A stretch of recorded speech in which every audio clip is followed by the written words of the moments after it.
How do you fix Guildrun is crashing on Steam? So first you want to go back to your library, right click on the game and open up the properties. Now in the launch options box you want to add -dx11, then go to installed files and click on verify the integrity of game files and wait for this process to finish checking.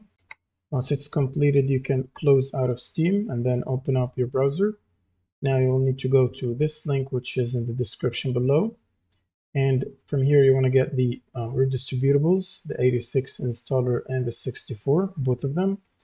And once you finish the installation, this will require you to restart your computer.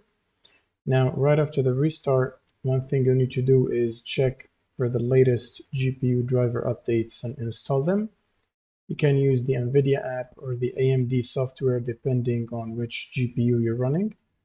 And once you finish installing the update for the driver, all you need to do is run Steam as admin, right click on Steam and run as admin, and then just open up the game from your library, and that should solve the crash problem. Thanks for watching and subscribe.